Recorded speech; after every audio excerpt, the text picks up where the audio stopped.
आप सभी को पता है कि ईरान और इजराइल के बीच चल रहा युद्ध अब सिर्फ मध्य पूर्व तक सीमित नहीं रहा। इसका असर अब भारत के आम लोगों की रसोई तक पहुंच गया है। देश के कई शहरों में गैस एजेंसियों के बाहर लंबी लंबी लाइनें देखी गई। लोग सुबह से लेकर शाम तक लाइनों में खड़े रहते हैं, पर एक सिलेंडर मिलना मुश्किल हो गया है।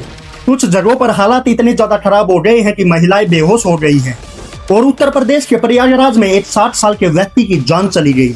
तो आखिर ऐसा क्या हुआ कि भारत में एलपीजी की इतनी बड़ी कमी आ गई और इसका संबंध ईरान और इजराइल के युद्ध से कैसे है, आइए जानते हैं। भारत में इस्तेमाल होने वाली एलपीजी का एक बड़ा हिस्सा विदेशों से आता है।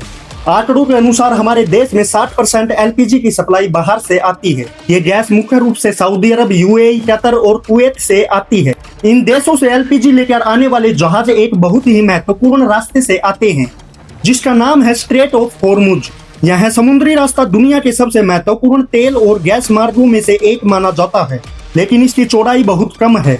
इस रास्ते की कुल चौड़ाई लगभग 39 किलोमीटर है, यानी पूरी दुनिया की एक बड़ी ऊर्जा सप्लाई एक बेहद ही पतले रास्ते से होकर गुजरती है। अब इसी जगह पर सबसे बड़ा संकट आ गया है। ईरान इजराइल युद्ध के बीच ईरान ने इस रास्ते पर ही हमला कर दिया है, जिसके कारण कई शिपिंग कंपनियों ने अपने जहाज को इस रास्ते से भेजना बंद कर दिया है और इसी वजह से भारत में आने वाली एलपीजी की सप्लाई प्रभावित हुई है।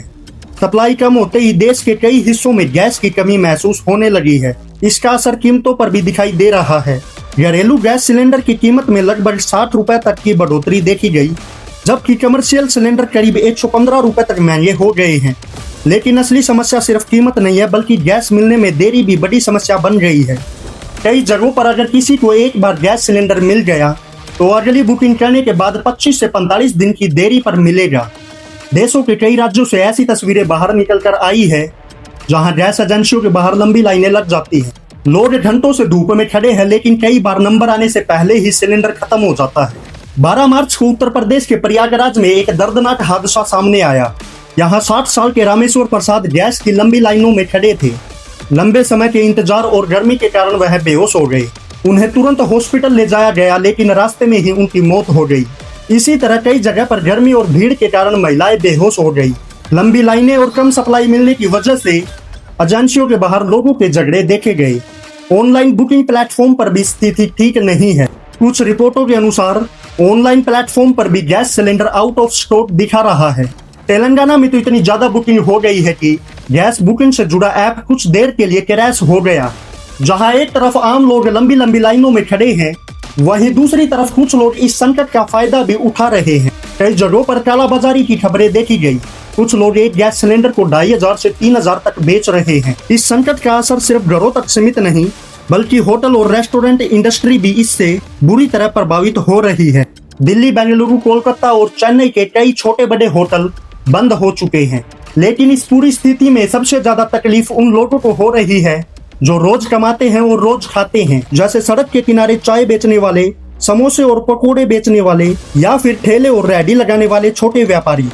इन लोगों का पूरा काम गैस सिलेंडर पर ही निर्भर करता था। अगर गैस नहीं होगी तो उनका चूल्हा नहीं जलेगा, और अगर चूल्हा नहीं जलेगा तो उनकी रोज की कमाई भी रुक जाएगी। सरकार की तरफ से इस स्थिति पर कई बयान सामने आए हैं। सरकार का साफ कहना है कि घरेलू लोगों को प्राथमिकता पहले दी जाएगी और लोगों से अपील है कि घबराकर ज्यादा गैस बुकिंग ना करें। अगर आप लोगों को गैस सिलेंडर बुक करना है तो स्क्रीन पर दिए गए नंबरों से ही बुकिंग करें और फ्रॉड नंबर से सावधान रहे। फिलहाल पूरा देश इस उम्मीद में है कि जल्द ही हालात सामान्य होंगे और लोगों की रसोई का चूल्हा बिना रुकावट के जलता रहेगा। लेकिन जब तक यह संकट खत्म नहीं हो जाता, तब तक गैस का इस्तेमाल सोच समझकर करें। धन्यवाद।